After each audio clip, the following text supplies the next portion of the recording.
I'm on a mission to help high flyers just like yourself, who until now have let the fear of public speaking hold them back from making a bigger impact. Join me as I find out the secret sauce from the world's leading speakers to make your speeches more interesting, enjoyable to give, and impactful for your audience. That's the mission, and this podcast will get you there. My name's Victor Ahipeni, and this is the Public Speaking Secrets Podcast.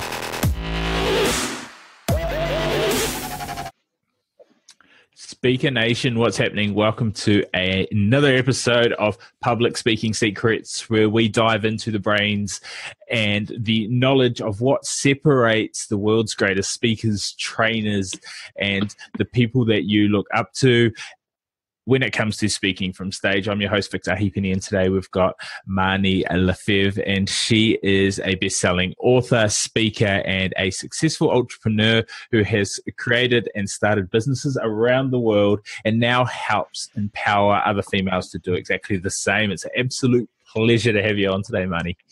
Oh, thanks so much, Victor. It's a pleasure to be here. I love to get a bit of a background, so not necessarily maybe on the business side of things, but how did you get into running training events and becoming a speaker and getting into that space? Because we all start somewhere, and I think it's nice to break down that barrier of a lot of us see Tony Robbins and go, oh, I can't be a speaker because I'm not that person jumping up and down on the trampoline. But how did it all kind of begin for you? Yeah, well, that's a great question, actually. I found success. So I guess I had built businesses, I'd become successful, and I kind of said, okay, well, now what? Yeah. Now what do I do? And I had been mentoring and coaching a few women in business and sort of giving back that way. And then I was being asked to do keynote talks and in different areas. And then it sort of, someone came up to me and said, well, why don't you, start to speak and inspire? Because clearly one-to-one is fine, but one-to-many, you can make a far bigger difference. So I guess that was probably the seed when it was more clients and just people I ran into who couldn't get to certain keynote talks or whatever that said, well, where are you speaking? Where can I see you? How can I get information from you? And then so I resisted for quite a while, to be honest, because of course, being at the front of the room can be quite confronting, and I didn't know what I was doing, and I didn't know how to, run events. I was great at building businesses and marketing and the rest of it, but not, standing in front of my own room and inspiring people. And the right people just started to turn up, and in fact, I think I was resisting so much that I went off. I said, okay, well, I'll go and learn about speaking. And I went off and I did a speaker course. And when I came back, I got a horrendous cold, like massive. And it took out my voice. And I thought I had laryngitis. And I was like, oh, no, I've come back. Isn't that ironic? I've gone to a speaker course and I've come back with laryngitis. What's that mean? But it didn't go away, and my voice didn't come back, and I got better. I wasn't sick anymore, but I still didn't have a voice, and I literally I could only whisper, and I couldn't yell at my kids, and that's always tough. And and eventually I had to go to because I resist going to the GP as much as possible. Yeah. But I went off to the doctor and I sort of said, this is happening. And they said, well, you've got to go to an ear, nose and throat specialist. This is not laryngitis. And I went to see the doctor and they stuck a tube in my nose and made me sing Happy Birthday, which was great, which was horrible for everyone, really. And I discovered that I had paralysed my larynx. Mm.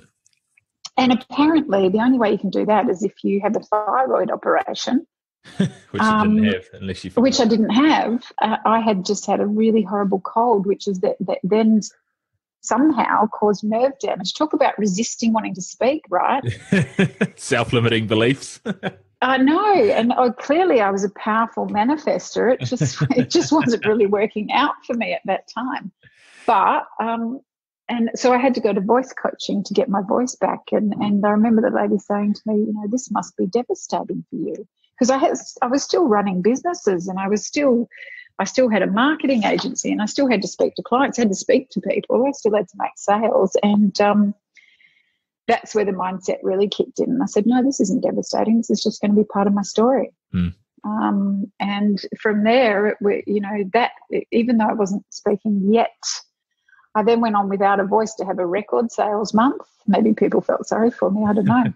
And for everyone out there, that's a highest amount of sales ever. Not she was started selling records with their new.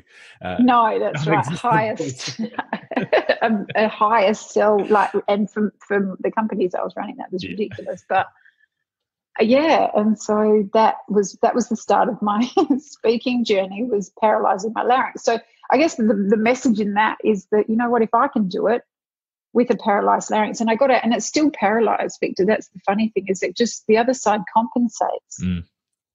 So if I can do it, anyone can do it. If I can get up in front of a room of hundreds of people and inspire and tell stories and share my message, then anyone can do it. Yeah, I think that's super powerful. It's interesting when you talk about the vocal retraining and things like that. I've been listening to some stuff from Roger Love, who's kind of regarded as one of the world's best vocal trainers for a lot of the world's most successful speakers and singers and things like that. And he said the most damaging thing that you can do for your vocal cords is whisper. He said, yes, he said, I learned that. Yeah, it's a thing. Not a lot of people they think it's taking it easier on their voice when they start whispering and doing that, but it's actually the kind of the most harmful to your vocal cords, and dries them out, and then causes them to be stretched, and puts a lot of air through them. So there's something for all of you out there. Cut back the whispering, speak louder, get your message out there. Well, that's the first thing I thought. Well, I have laryngitis. I better, just rest my voice. And actually, I was actually, doing worse for my voice than I thought I was. So I was actually hurting it. So yeah, I had to sing nursery. Part of my homework was singing nursery rhymes in the car and torturing my family. But we did, and bless them, they all sang along with me because they were backing my journey. There you go, the dream team. So yeah. With the transition, before we kind of get into the training side of things, because that's something I think a lot of people out there, I mean, there's kind of the keynote speaking, and then there's running events, and then there's running trainings. I think they've all got very, very different fundamentals that make them successful. If we were to start with the keynote speaking side of things, are you... was it something that for you that came off the back of having successful businesses, or were you on the offense with it, going, look, I've had a couple of these, how do I stack up some more? I'm going to put myself out there. Or was it something that you're like, when they come along, I'll weigh them up and see if I do them? Well, that's a great question too. Interestingly, I'm a marketer, so we don't sort of sit around and wait for stuff to happen. We make it happen. And yes, on the back of my success, and also gaining a #1 best-selling book, I was approached and people said, will you come and speak at this? Will you come and speak at that? And so it was a few keynotes, and I thought, oh, well, and then I saw the difference that I was making, and I saw the impact that it was having, and I thought, okay, now I'm going to push through. And then, of course, paralyzing the larynx, I was like, nobody tells me I can't do something. So no, it was a push. It was a making sure I had a robust personal brand. Then, getting onto different speaker sites, speaking to different places that would pattern into my niche, and that are there to motivate women. And so I started having my PA and my team email people for speaking opportunities. And so with that, for everyone out there listening who's wanting to potentially go down the same side of things, was this sending them like a one-page, a link, or just testing out interest, or sending a video with some highlights of you? How did you go about that? So at first we just sort of sent my speaker bio, and then again, because I had a marketing agency, we put together a speaker bio, like a really slick brochure. and, with all the touch points and, what they would benefit from having me speak. And so, we would do a cold email to, whoever we identified would be a great joint venture partner, and then or interviewee or keynote talk, and then we'd send over having a really well designed brochure PDF that you can send through can just help you to stand out from other speakers. And of course, sitting in a niche, motivating women and empowering women to achieve, everything that they want in business and life is was a powerful thing. As you know, I was riding the wave of successful women who are out to try and empower other women to do the same. So we would target and then just go for it. And you'd send 20 emails for one response, and that'd be okay. That's marketing. Yeah. And that's it. I think what's really there's another layer in there that a lot of people don't realize the power of. Obviously the success that you have, you've got to be some sort of, some level of expert to stand up on stage, but a lot of people don't necessarily value their own expertise high enough. They think, because I can do it, it must be easy, which is, it's funny that you mentioned that today. I was just at, in a room yesterday with a beautiful man that I know, and I'm not going to mention his name because it was an absolute tank.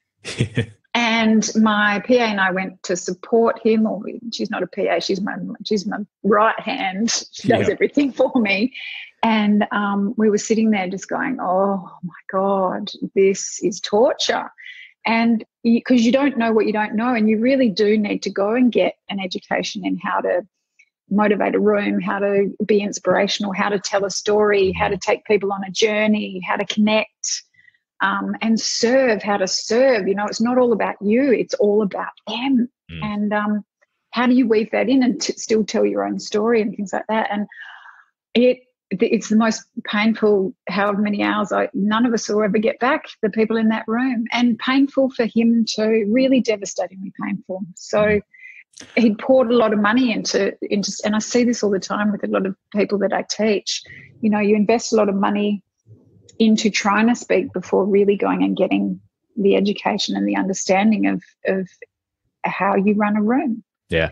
And I think that's a huge point, because I'm on the mission to try and make every talk more exciting for the people out there, because there's so many people who just chuck up so many words on a spreadsheet. This is from the boardroom. You would have seen it in pictures and presentations, all the way to on stage.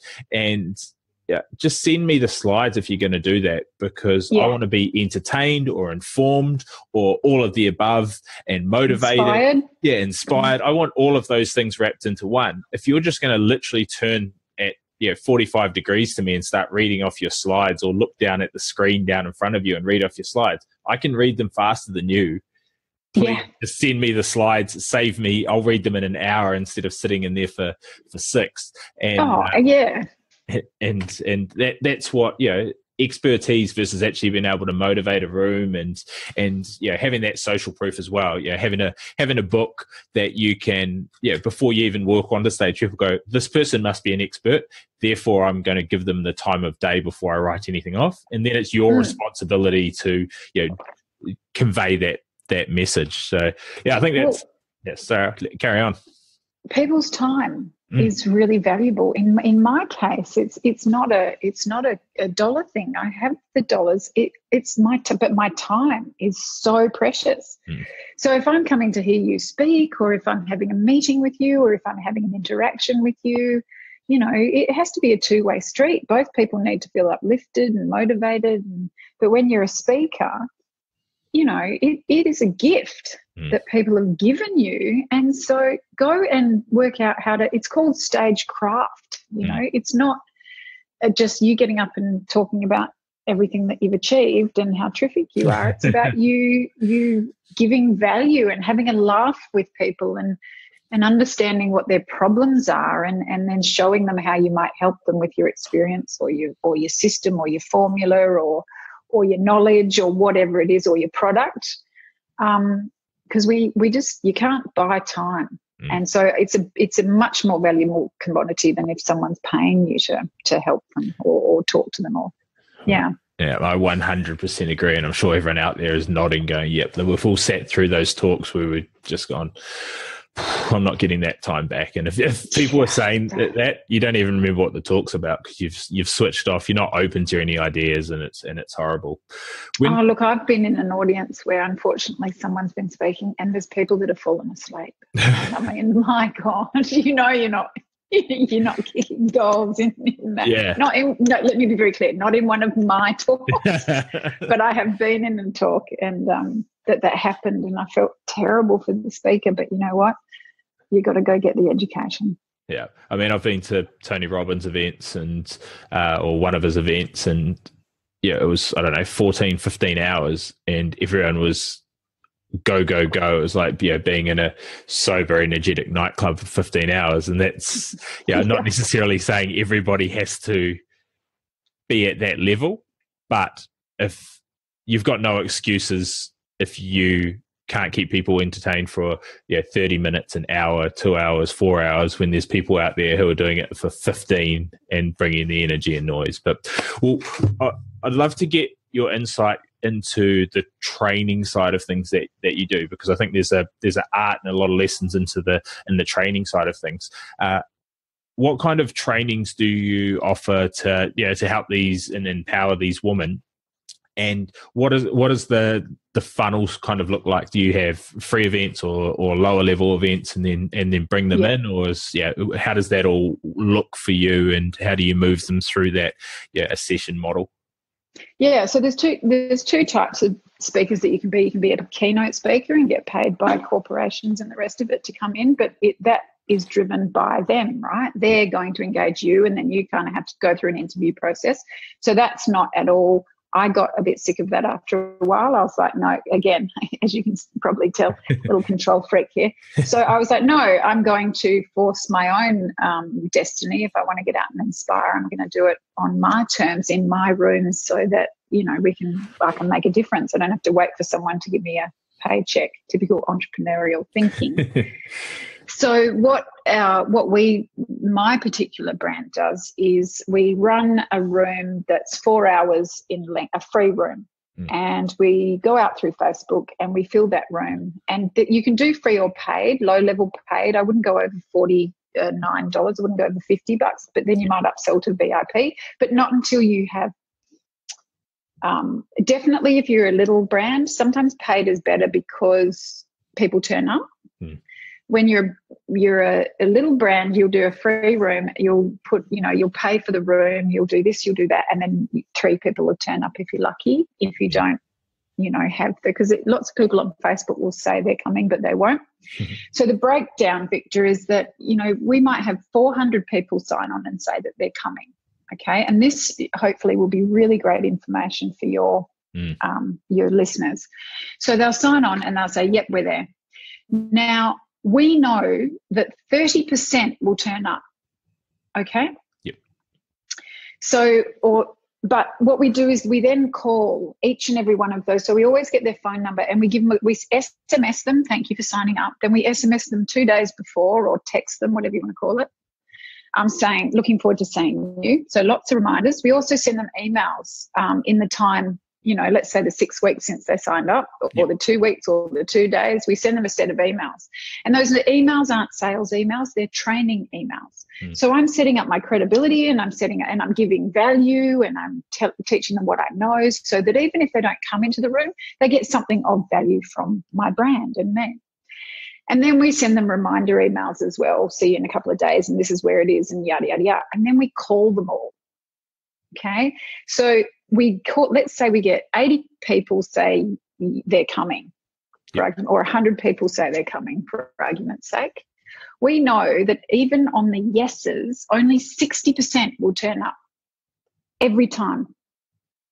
Yep. And it's like a science. It's a formula. There's only been a couple of rooms, and they're my local rooms. So I'm based in Perth, Western Australia, and I have a lot of credibility here. So we'll get a 40% rather than 30% turn up on a 400 room. But it's off the yeses from the phone calls that we get a more accurate reading. So we'll know that 60%. So 60 people, if 100 have said they'll come, they've said, yep, I'm there, we get 60 turn up.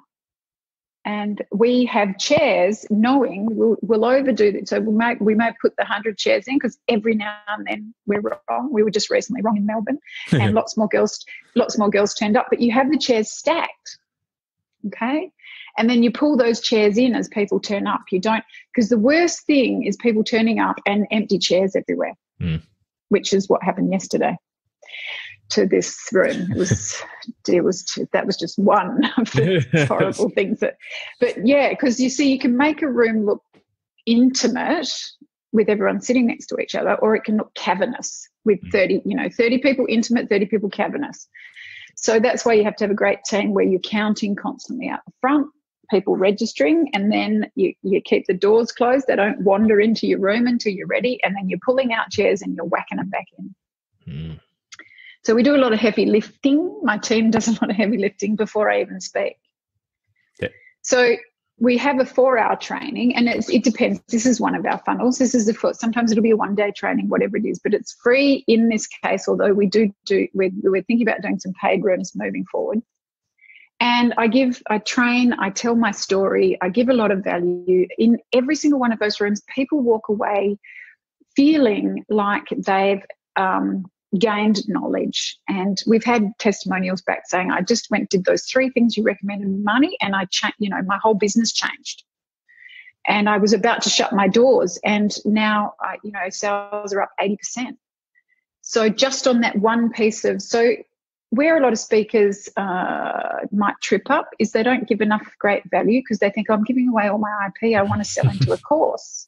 I don't want to give all my IP away. You can give enough away that people trust, like, and respect you, see you as the expert, and then they're more likely to engage with you, to do your course. So from there, we sell into a 3-day event, a training. And then from the training, we sell into a group coaching.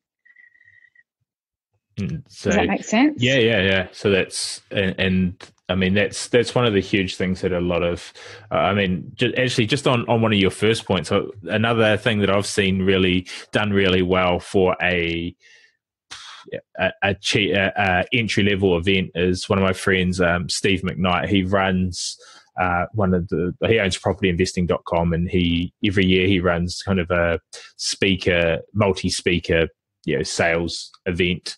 But he said, it's free. I just ask you to put a $97 deposit down on your seat that is completely refundable when you turn up.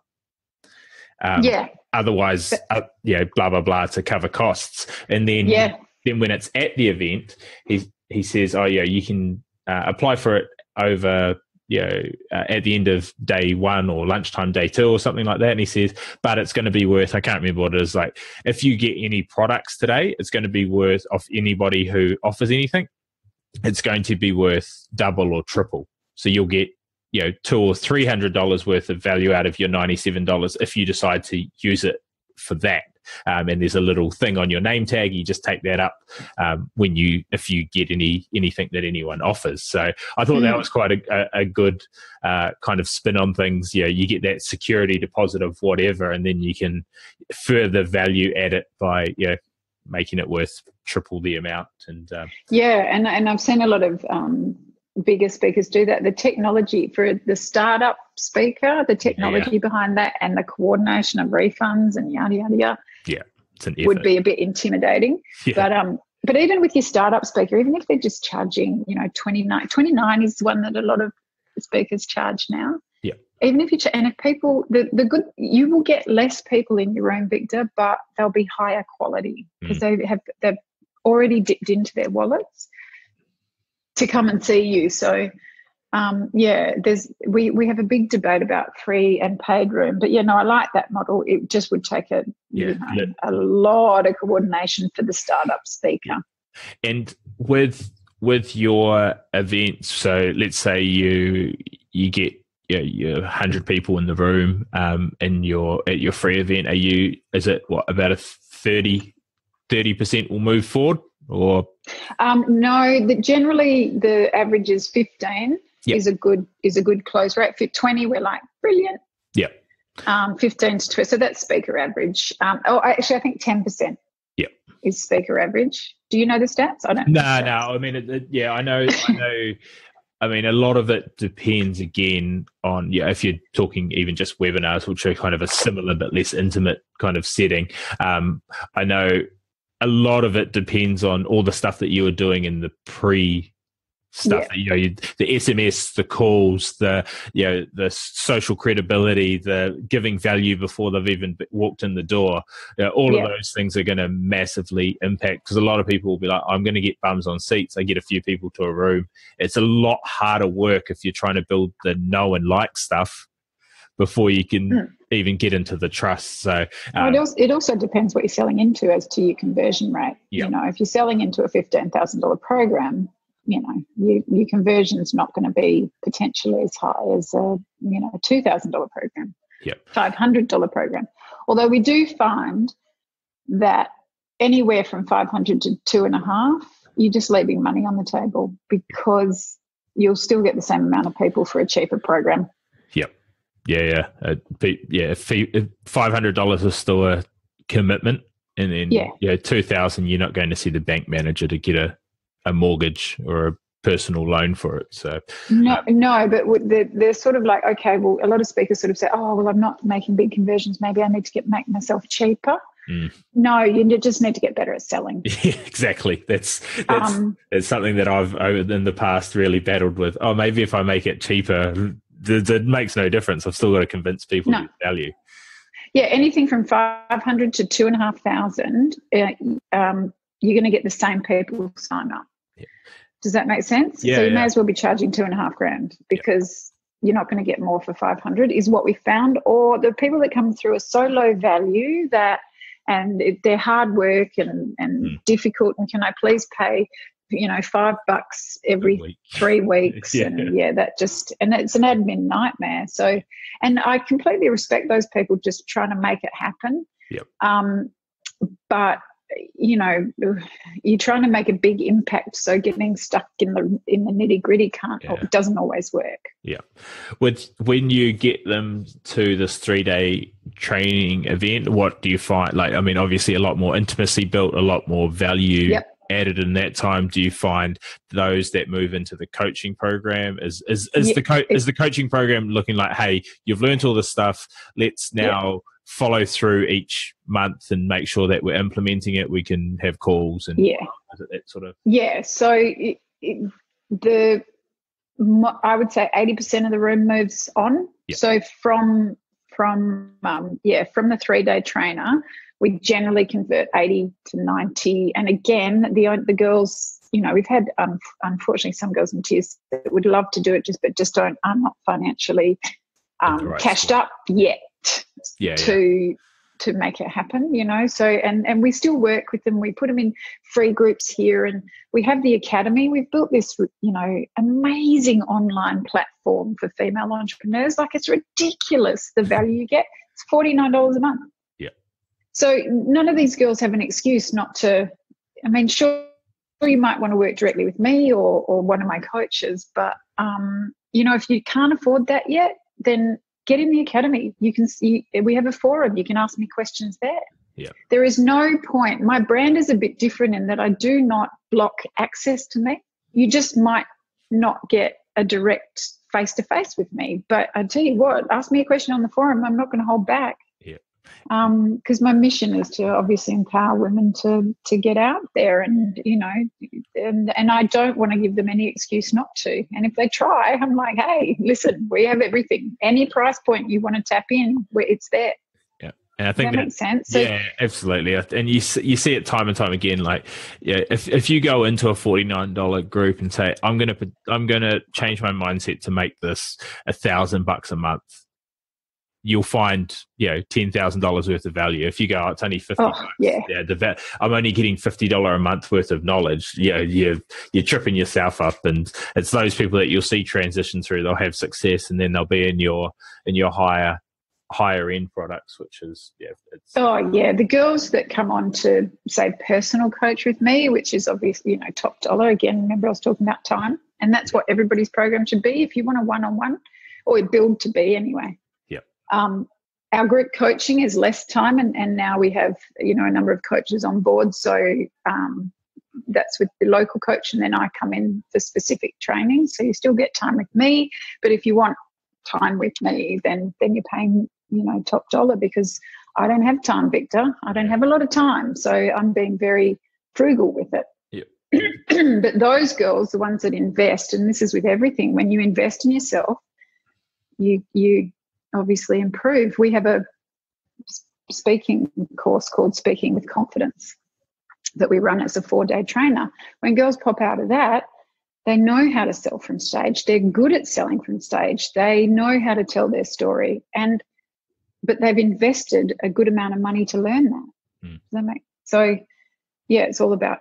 Did we go off track there? No. I get a bit passionate about investing in yourself because sometimes there's just so much resistance. And yet, how do you get where you need to go without learning? Yeah, I mean, we're happy to pay universities to give us a degree, and no disrespect to universities, but that just gets us a job. So if you want to become an entrepreneur or a leader or an impactful speaker, or you've got to invest in learning the craft, because it is a craft. There is a formula which great speakers teach in their speaking. There's a formula. When you follow the formula, it makes it easy to close sales. And that's it. And I think a lot of people, you need to understand that you've got a couple of options. You can invest time, you can invest money, and and so I mean, if you've either got to be resourceful, go to your library, get every book out on business building, on something, read them all, implement it, get some more money, then skill up, and it's going to save you time when you start investing money. When you can hire the person to run your marketing, so you can focus on what you're meant to do. And I mean, there's a lot of different aspects. But speaking of time and valuing of yours, you have given so much value. I think not just to, I mean, you're obviously out there giving value to all these amazing female entrepreneurs and business owners around the world, but also to everyone who's looking to also make a big impact, because speaking allows us to have leverage, and leverage allows us to have a bigger impact and share our message. So I want to thank you so much for everything that you've given here, because I know a lot of people go, okay, that's why I need to run a lower level, a free event where I can, give value, but then, where do I go from here, and how do I transition it from here and go to the next level? So, thank you so much for giving that value. And I just want to welcome you to Speaker Nation. If people want to find out a bit more about you and what you're doing, where can they go and what can they do? Well, they can head over to my personal brand, which is MarnieLeFevre.com. That's a really big mouthful. So if you can't spell that, and I get it, it's tough, then just type in the Secret Women's Business Academy, and it will bring up, me and all of the stuff we've got. And, of course, join me over on my Facebook page. Connect with me through Facebook. And, I'd love to connect. And if you have any questions about speaking, just ask. I'm not about hiding any of it. We need more powerful male and female speakers out there inspiring us, and I'm happy to help in any way I can. That's brilliant. Well, we'll link all of that at publicspeakingblueprint.com. And I look forward to catching up, touching base, and when either one of us are on the other side of the country. That'd be great to face to face with you, Victor. It'd be awesome. Connect wherever you're from. We're over east again soon, so perhaps we'll see you then. Awesome. Thanks a lot for your time. All right. Take care. If you want to fast track your confidence and impact with public speaking, then be sure to jump over to publicspeakingblueprint.com, where there's an array of free resources to help you no matter where you are on your journey to becoming a more powerful speaker. And while you're at it, jump over to Facebook and join our free community called Speaker Nation, where there's a ton of other like-minded individuals just like yourself looking to level up. Thanks for listening, and be sure to subscribe so you don't miss next week's episode.